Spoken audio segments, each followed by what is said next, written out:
Il y a un siècle, les troupes françaises n'avaient pas encore rejoint Rosheim. Mais ici comme ailleurs en France, la déclaration du 11 novembre s'inscrit dans une histoire nationale. Dans leur trou à rats, les hommes sont gris de la tête aux pieds, de souffrance, de misère, de boue, de poussière, et ils sont gelés de leurs pieds. Érigés dans les années 20, les monuments aux morts ont en Alsace-Lorraine cette particularité de ne pas porter d'épitaphe « mort pour la patrie ». Ils n'ont pas non plus été financés par l'État. Chaque commune a dû se débrouiller, aidée par des souscriptions populaires. Les monuments en Alsace-Lorraine, d'une façon générale, ne peuvent pas justifier la mort pour la patrie, comme pour le reste de la France, dans la mesure où les soldats se sont battus pour l'Allemagne. Pour cette raison, les monuments adoptent une forme neutre, les emplacements choisis évoquent davantage la dimension funéraire, et c'est le deuil qui l'emporte sur les monuments aux morts en Alsace-Lorraine, plus que la justification d'une mort pour une cause supérieure que serait la patrie.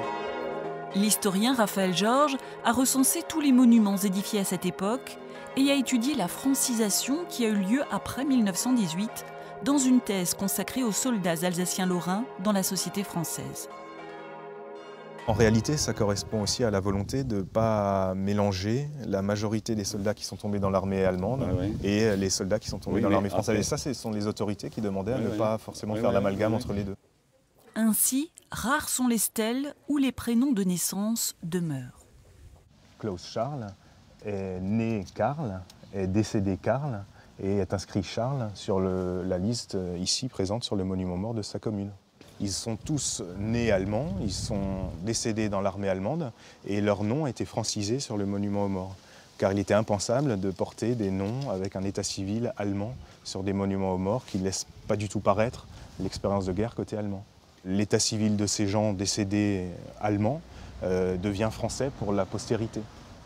Souvent en forme d'obélisque, la sobriété de ces monuments laisse parfois apparaître des spécificités locales, comme ici à Geispolsheim. Certains monuments en Alsace comportent des figures, des symboles régionaux, comme ici avec une Alsacienne qui est en deuil, visiblement, avec ses deux enfants, et se souvient du mari ou du père tombé au front. Et cela permet en quelque sorte au deuil d'être circonscrit, identifié à un territoire, l'Alsace ici en l'occurrence. Ailleurs, l'on verra Jeanne d'Arc, la sainte et la républicaine, symbole de la mémoire nationale. Des édifices qui ont été détruits plus tard sous le joug nazi ou germanisés dans les noms et les épitaphes tels que soldats morts pour le Reich, puis à nouveau francisés à la Libération.